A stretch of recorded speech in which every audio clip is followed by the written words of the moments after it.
వెస్టిలోకి ఎలా వచ్చిన అంటే వాట్సాప్ స్టేటస్ లో చూసి వచ్చిన జాయిన్ అయినా నేను. ఓకేనా? తీసుకోలేదు. ఓకేనా? అందుకే దేవుడు నాకు తొందరగా సక్సెస్ ఇచ్చిండేమో అనుకుంటాను నేను, ఎందుకంటే ఒకరిని బాధ పెట్టే మనసుతో కాదు. సో నేను వెస్టిలోకి ఎందుకు వచ్చిన అంటే ఆరోగ్యం కోసం వచ్చిన. అందరికీ ఆరోగ్యం కావాలా? సో ఆరోగ్యం, ఆదాయం, ఆనందం.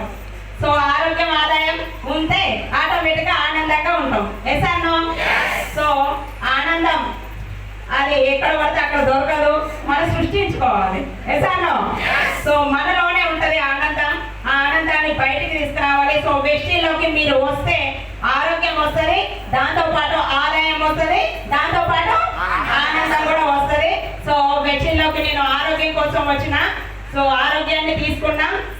సాయికి రుమటైడ్ ఆర్థరైటిస్. సో ఆ ప్రాబ్లమ్స్, బోన్స్ ప్రాబ్లమ్కి మన దగ్గర ఉన్న ఫుడ్ సప్లిమెంట్స్ వాడటం జరిగింది. సో దాని ద్వారా మేము హెల్త్ తీసుకోవడం జరిగింది ఫస్ట్. సో అందరికైతే ఆరోగ్యం కావాలి కదా, డబ్బుల సంగతి తర్వాత. ఆరోగ్యం ఉంటే డబ్బులు సంపాదించుకోవచ్చు. Yes or no? సో నేను ఆరోగ్యాన్ని తీసుకున్న 2 years కాదు సార్, బేసిక్ అనమాట. సో ఇక్కడ హౌస్ వైఫ్ చాలా మంది ఉన్నారు కదా.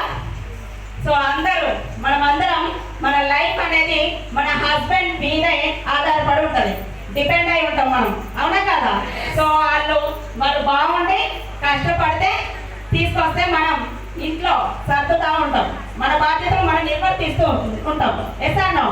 సో అలాగా నాకు కష్టం వస్తే కానీ నాదేంటో నాకు తెలియదు, నాకంటే ఒక బాధ్యత ఉంది అని.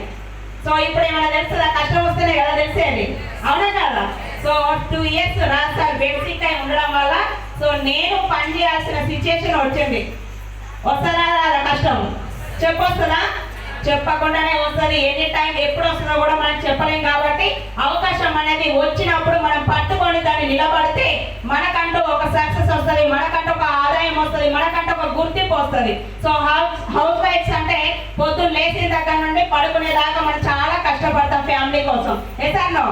సో మనకంటే ఏమన్నా డబ్బులు ఇస్తారా? సో మన అవసరాలకు కూడా వాళ్ళని డబ్బులు అడగాలి. ఇంకా అడిగినాం అనుకోండి, కిందికి పైకి ఒకసారి చూస్తారు. ఎందుకు నీకు అన్ని నేను తెచ్చి పెడుతున్నా కదా, నీకెందుకు డబ్బులు అని. అంటే వాళ్ళు తెచ్చి పెడితే మాత్రం మనకు అవసరాలు ఉండవా? ఉంటాయి కదా. సో మనకంటే అవసరాలు ఉంటాయి కాబట్టి మనకంటే ఒక ఆదాయం ఉండాలి. సో అవకాశం వచ్చింది. సో నాకు వచ్చిన అవకాశం ఇప్పుడు మీకు కూడా వచ్చింది, ఏ కష్టం రాకముందే. Yes or no?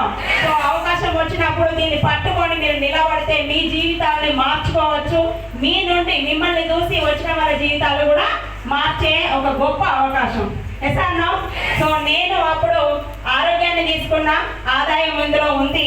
నలుగురికి మంచిని షేర్ చేస్తే నీకు వచ్చిన ఆ అవకాశాన్ని నలుగురికి కూడా షేర్ చేయవచ్చు.